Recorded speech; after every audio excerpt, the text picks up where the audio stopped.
Welcome to the Human Capital Innovations Podcast. We're your source for personal, professional, and organizational growth and development, where we share original research, explore industry trends, and interview executives and thought leaders from across the globe. We hope you join us often for practitioner-oriented content around all things related to leadership, HR, talent management, organizational development, and change management. Maximize your personal and organizational potential with Human Capital Innovations Podcast.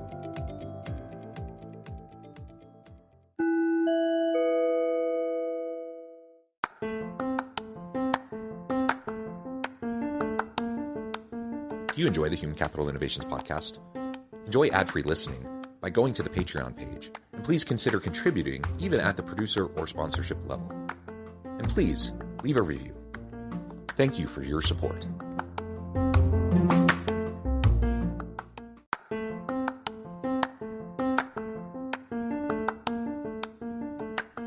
Welcome to the Human Capital Innovations Podcast. In this HCI Podcast episode, I talk with Kavita Ganesan about her book, The Business Case for AI.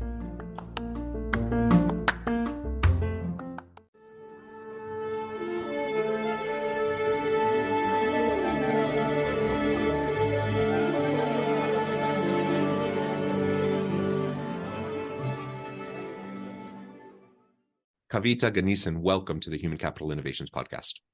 Yeah, thank you for having me here, Jonathan.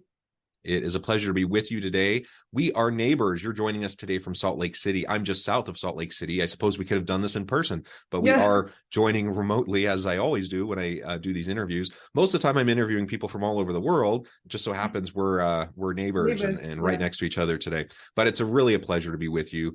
And today we're going to be talking about your book, The Business Case for AI. I think it's a very timely and important conversation that needs to be happening within organizations. Of course, organizations are grappling with, AI and deep machine learning in a variety of ways and in business applications. And of course, the big upheaval that has happened in just the last couple months is with Chat GPT and some of the other tools, and now Microsoft and Google kind of battling it out in that space.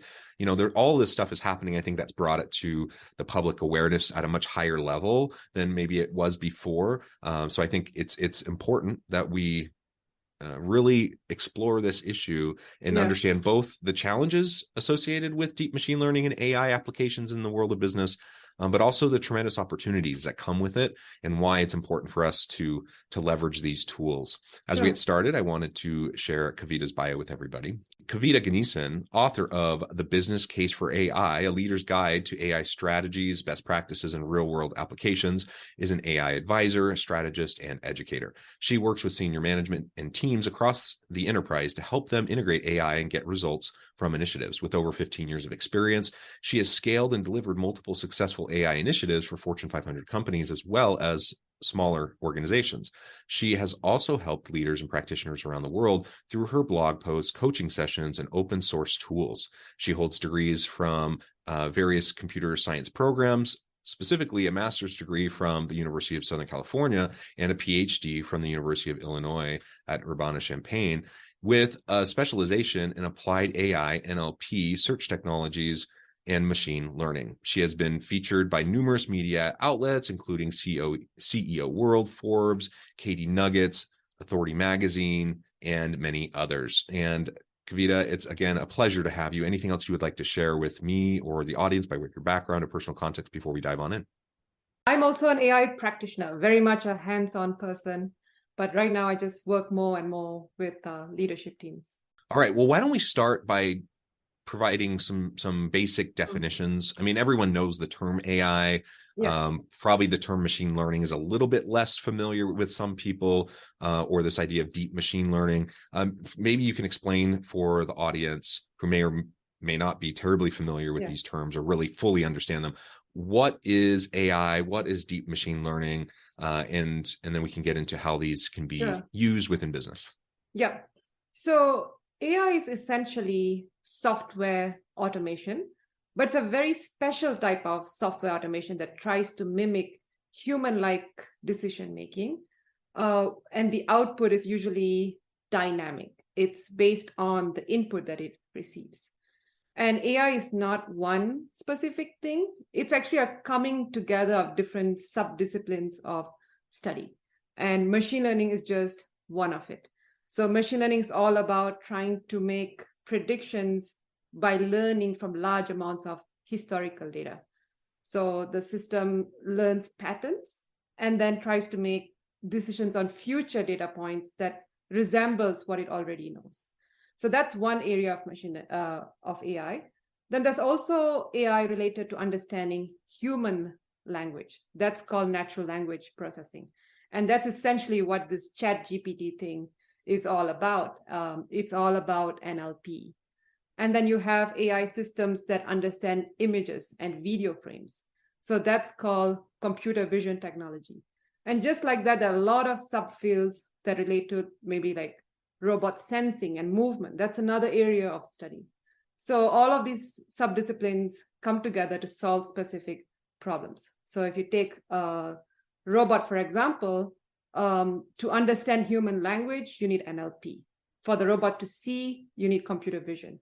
For the robot to move, you need robot sensing and planning. So that's essentially what AI is. It's a coming together of different areas of study to mimic human-like decision-making and behaviors. Yeah, and I'm curious, you're probably familiar with, there have been stories that have popped up in the last day in the New York Times and other outlets around a particular conversation with the Bing chatbot using built on ChatGPT, where it was a little bit unnerving. People were wondering, is this becoming a little bit more sentient, for example? Are you familiar with these articles in this conversation that happened in the last day or so? Any thoughts on this concern? We have the movies of like Terminator and the Rise of the Machines. Where are we at in the timeline, the likelihood of something like that potentially happening at some point in the future? So when I see these types of articles, I tend to cringe because I understand how these models actually work. They are actually learning from large amounts of data. Like ChatGPT, for example, has learned the web until year 2021. So it's able to answer a lot of the questions based on what it already knows. It kind of has this database of answers. So it's trying to generate text with a certain degree of probability, certainty.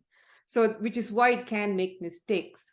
And you've seen that a lot of articles on how ChatGPT is going wrong and people are surprised. I'm not surprised at all because AI systems always make mistakes and it's all based on the underlying data.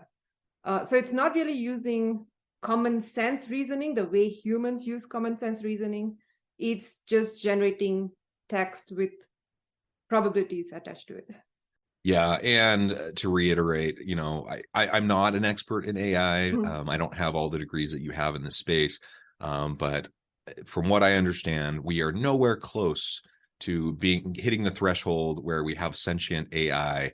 And so, things like this New York Times article that just came out, I think last night, about this use case of a particular user, providing prompts and essentially having this conversation where the AI seemed very human and even expressed the wanting to be alive and feeling trapped and etc.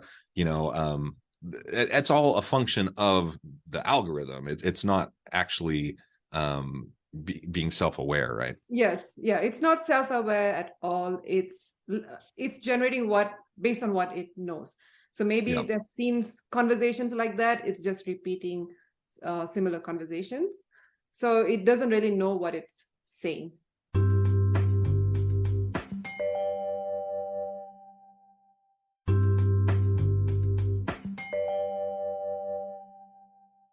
So for anyone who might have those types of apocalyptic concerns, I think you can rest easy. I don't think that's something we need to be worrying about right now. And I think the bigger concern, at least that I have around the use of various AI applications in the workplace is the fact that it does build off of existing data. And so I know there's been lots of concerns in recent years around biases that might be embedded within the outputs because of the AI using existing historical data to then predict, which can then perpetuate gendered biases, racial biases, or different things like that. And so that speaks to, why we need to still continue to have human oversight over all these things to make sure that that's not happening. Yes, and people are very excited about ChatGPT type of technologies, the generative AI technology, but I am very concerned about it, not because of the technology itself, because of the potential downstream implications like biases, plagiarism. We are not currently citing sources. We're just generating content, but we don't know if it's true or not.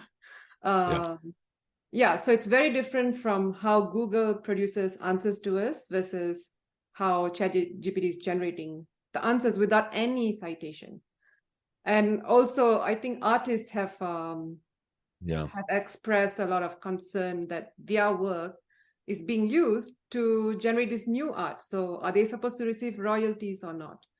So lots of concerns in the misuse and also the downstream issues. Yeah. So I think it's good on the outset to kind of lay out some of these potential concerns, not potential concerns, actual concerns with potential downstream impacts that we need to be very aware of on the outset.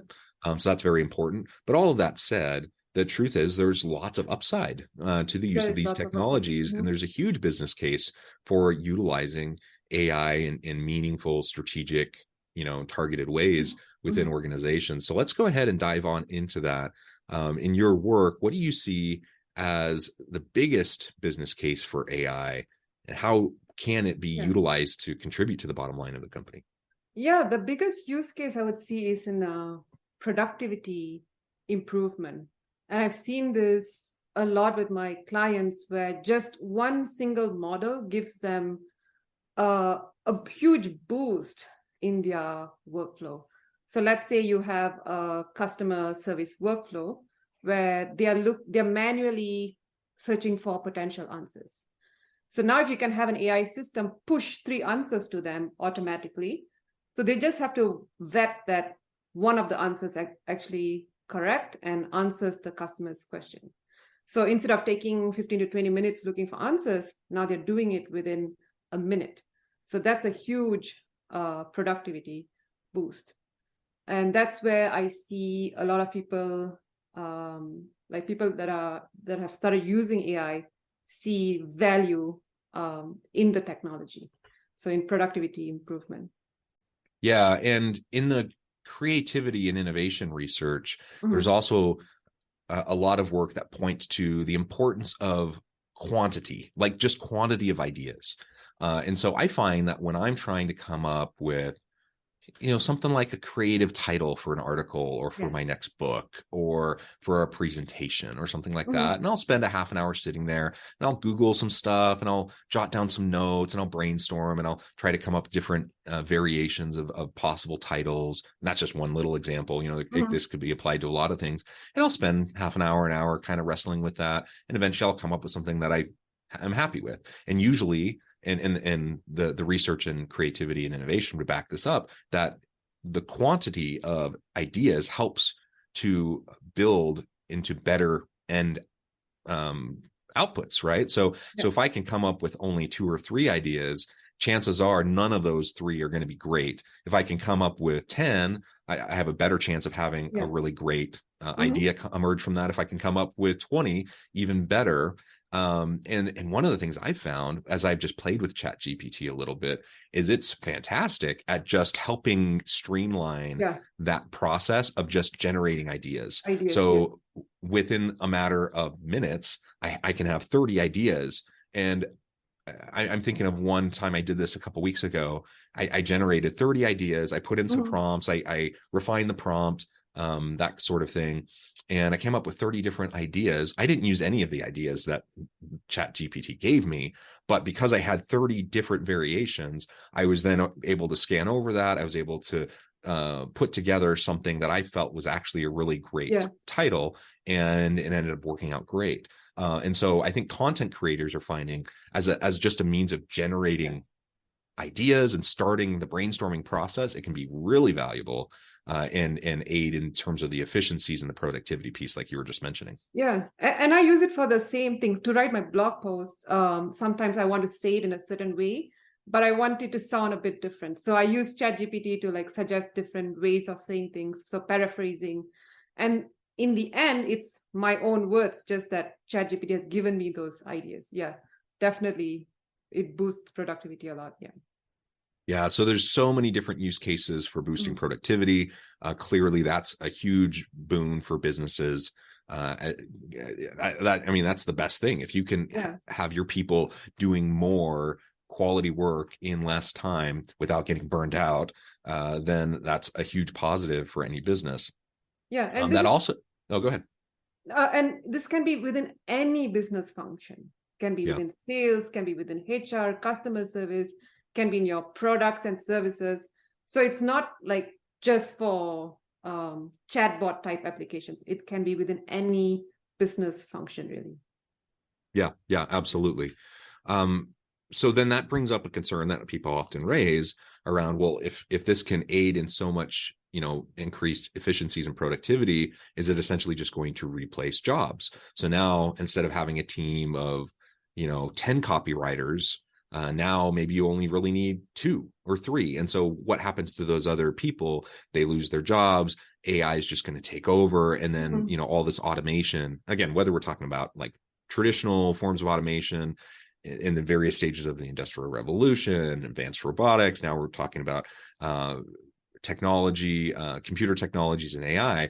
If we're replacing tasks and we're replacing jobs, many people see that as a very negative thing and are very concerned about it. How would you respond to that concern, still acknowledging the upside and the benefits to the organization? Yeah, if you look at things like content creation as an example, so if you use ChatGPT to generate content for you, the factual accuracies of that content may not be, it's still unknown. So you still have to vet that content, that it's in fact accurate, it's answering the question that you want to answer. So you still very much need human oversight. So humans still need to be in the loop, and you still need to give the final touches. So the way I look at it, it's going to make us a lot more effective in our roles rather than take away our roles completely. Because AI systems don't, like I said, they don't have common sense reasoning. They don't have the higher level thinking that we have. So we are the managers of these AI systems. So we're just using them to assist us. And then we put the last touches and we send things off. So humans are very much part of AI automated workflows. Maybe you may have a leaner team, but maybe because your productivity is so high, you may need to hire more people to support the other business functions. And the way AI systems work is that you need subject matter expertise to generate data for you. So, and that data gets fed into the AI system. So you still need humans to provide data, quality assurance, solve the higher level things. So we will still very much be there. Maybe our roles will change over time, but I don't think humans are going to go anywhere because of AI automated workflows.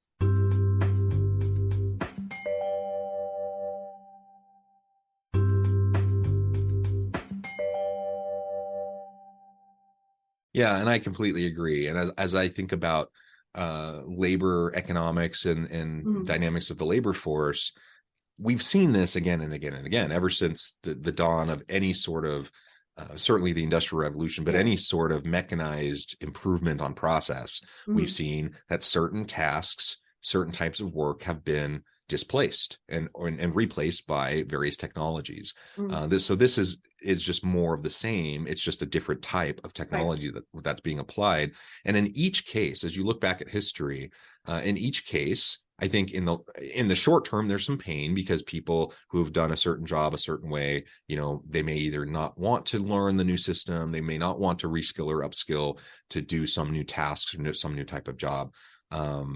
And so they may lose their job and they may feel that discomfort in the short term, but in the long term, it actually vastly improves the type of work that we do, the safety of the work that we do, the overall work design. We can end up spending far more of our time in the workplace doing meaningful work, thought-provoking work, the human-centered work, that makes us who we are, rather than the rote repetition and the types of stuff that's kind of mind-numbing. And so it does mean that there's going to be shifts, and there will be displaced tasks and roles, but there will be entirely new fields developed and that will emerge. There will be entirely new types of professions and jobs and different types of responsibilities that we haven't even thought about yet, that will emerge in the coming years and decades due to these technologies that will displace some. But if we can lean into the technologies and the innovation, we can reskill, we can upskill, and we can be ready for the new types of jobs. There will always be a need for humans to do really important work in every organization. That's not going away. It's just the type of work that we're going to do is going to shift over time. And overall, I think that's a really positive thing. I think for me, as an example, I'm a professor. I'm a consultant. I do a lot of things. 80-90% of the work that I do, I love. I think it's amazing. But everyone has that stuff that they really don't like doing, but they just have to do.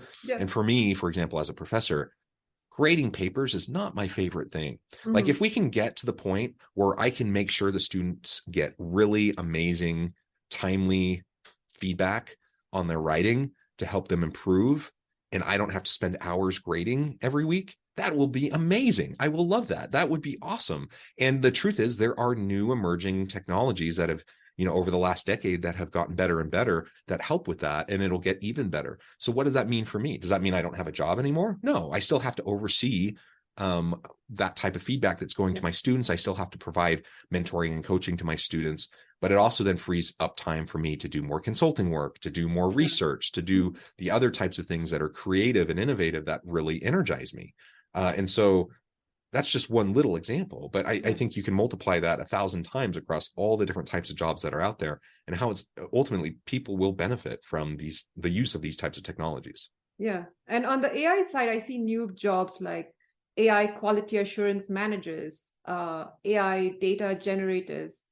So a lot of potential for new jobs just around AI systems, I feel.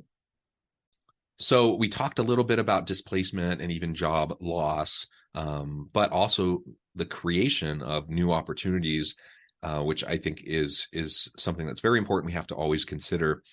How can leaders in organizations tell if an AI-powered solution is really generating value for the company? How do you know? How do you define AI success? How do you know if this particular tool that you decide to use or purchase, that it's actually making a difference? Yeah, so I would say that three parts to this. One is the model success. So model success is all about if the AI system is working well, if it even worked well during development, and if it's working well in production. So is it doing the task that it's supposed to do? So if it's supposed to route customer support tickets to different teams, so how well is it doing? So if that accuracy is acceptable, then the next step we have to see is, so how is it impacting the business? Because the whole point of an AI model is to solve a specific pain point. So what is that pain point? How do you quantify that in business terms? So you need to have associated metrics. So maybe the reduction in time to route a ticket. So maybe you're taking 15 minutes before, now it takes you seconds. So you need to have those metrics in place. So when you start measuring what the AI system is doing for you over like maybe 1 to 3 months, then you start seeing, hey, our metrics is actually like significantly improving. So that's how to measure the business side of things. Then there's a third component that we rarely talk about, which is a user component. So who is the consumer of this AI output? So it might be your customer service agent. It could be another system. So understanding that and trying to understand what's their feedback around the AI system will ensure that people actually like the system and they will use it for the long term. So let's say you put out a system, but it requires the human to take 10 additional steps to consume the output of the AI system. So that is introducing friction in their workflow. And because you introduce friction, they might just use it for testing, But in the long run, they might just go back to the old manual way of doing things because it's so much more understandable and it's easier. So all these three things need to be in the right order. So model success, business success, which is a metrics that you'll measure, and the user success. So users need to be happy because in the end, they are the ones who are going to use it, and the longevity of the system depends on the end user. Yeah. And if we're thinking about this for a minute from the human capital perspective, there's lots of applications of AI in the HR and people management space, from the recruitment process, the hiring process, the onboarding process, training, performance management. There's so many different ways that AI can be utilized to facilitate, greater levels of efficiency and productivity in these different HR functions. And so in this case, that user metric, like you were talking about, that user element of success is really referring to the applicant experience, right? The employee experience. How easy is it for new employees being onboarded to utilize these systems, or existing employees, et cetera, right? So we can think about it. We can think about the customers in various ways, depending on what our business model is and what application we're thinking about. And like you said, as long as we think about those various steps as you described, we can make sure that any system, any program, whether it's AI or anything else, is actually benefiting the organization. Yep. So we only have a couple more minutes, but maybe as we close today, what is one piece of advice that you would give to any leader thinking about getting started in the AI space if they haven't done it before? Yeah, I have many, but let's start with one. So first of all, if you want to get started with AI, don't start with your data scientist. Start by understanding what is AI. Like, it's not a single thing. So understand what it is at a high level and what benefits it can bring to your business. And once you have this high level understanding, try to look for opportunities within your organization. So see where the manual processes, where there's a lot of repetitive work, can AI potentially solve those problems? So trying to understand where the opportunities are will give you a high level understanding, if there are even opportunities in your company. So then you can think about turning this into concrete initiatives, and then hiring a team to actually support these initiatives. So a lot of times what people do is they hire data scientists first and then expect them to come up with problems. So that's the wrong way of approaching it, because data scientists are not going to know the challenges of the business. They are not exposed enough. So it should come from the functional leaders and the executives, I feel. It should be a top-down thing. Yeah. Good advice. Kavita, this has just been a really great conversation. I really appreciate you taking your time to meet with me and share your insights and your experience with me and my audience. As we wrap things up for today, I just want to give you a chance to share with the audience how they can connect with you, find out more about your work, where they can find your book, and then give us the final word on the topic for today. Sure. So you can find me on my website, kavitaganesan.com. So KAVITA-GANESAN.com. So that's where you'll find information about my book. You can join my mailing list, and I have 3 free chapters of my book there for preview. And so that's the best place to start out connecting with me. Wonderful. Kavita, thank you so much. It's been a pleasure. I encourage my audience to reach out, get connected, find out more about what Kavita can do for you. Check out the book. And as always, I hope everyone can stay healthy and safe, that you can find meaning and purpose at work each and every day. And I hope you all have a great week. Do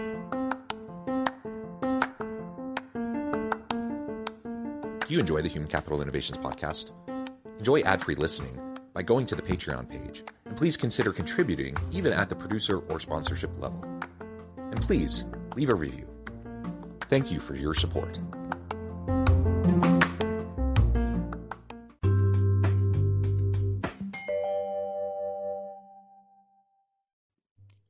Thanks again for joining us for this episode of the Human Capital Innovations Podcast. I hope you stay healthy and safe and that you have a great week.